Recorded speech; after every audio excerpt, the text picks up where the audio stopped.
Buenos dias, and welcome to Physics Made Easy. Today we're doing question 1 of forces. Let's get straight into it. So, figure 1 shows a cyclist riding a bicycle. Force A causes the bicycle to accelerate forward. Okay, so we've got, let's call him Bob on the bicycle, and we want to find out what this force here, in which is accelerating Bob forward on the bike. So first of all, let's break down the forces in which Bob will be feeling on this bike. So first of all, because he's going forward, he will have air resistance pushing him back as a force, or we can call it drag. Another force in which Bob will be experiencing is also gravity or weight, which if there wasn't, he would just be floating in the air. So what would force A be? So force A is what's causing the bicycle to go forward.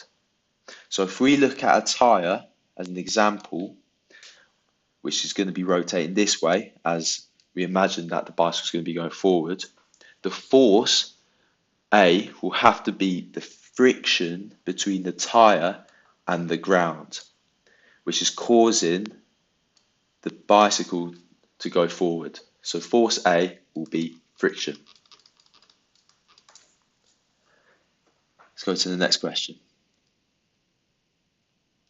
Figure 2 shows how the velocity of the cyclist changes during a short journey. So we've got velocity on the y-axis and time on the x-axis. So straight away I'm thinking of the equation of distance equals speed times time. So let's have a look at Bob's journey whilst on the bike. So at the beginning we can see that he is stationary because he's moving 0 at 0 seconds. So his initial velocity is 0. Then he accelerates for 10 seconds. Then his acceleration decreases between 10 to 30 seconds when we hit point Y. At point Y is when Bob is travelling at a constant speed, as his velocity is no longer decelerating or accelerating. And then after point Y, after accelerating and then going to a constant speed, he then decelerates to point Z. The question we've been given is to determine the distance travelled by the cyclist between Y and Z. So we want to find the distance between Y and Z.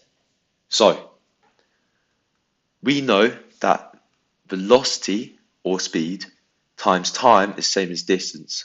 So therefore, the area underneath this line will be equal to the distance. To simplify the calculations, I'll split this into two shapes of A and B. There's another way of doing it, calculating the trapezium way, but I believe this way is much easier. So let's calculate area of A first. So looking at the graph, our velocity, or our height in this case, of rectangle A will be 5, and then we need to calculate what each square is equal. So there's 5 squares between 1, so each square will be equal to 0.2, so it'll be 5.2, 5.4. So our height is 5.4, and our base is 30 to 50, so that will be equal to 20, so times 20. So that would be equal to 108 meters. Next, we've got our triangle B. So the equation for a triangle, or the area of a triangle, will be the same as base times height over 2. So our base here is 50 to 70. So that would be the same as 20. Our height is the same as where Y is, so it will be also 5.4. And we have to divide it by 2 as it's a triangle. So if I just put B here, so it'll be 20 times 5.4, all divided by 2, so the same as 54 meters. So we know that the total distance between Y and Z is the same as A plus B, in which would be the same as 108 plus 54, which is the same as 162 meters. Thank you for listening. This has been Physics Made Easy.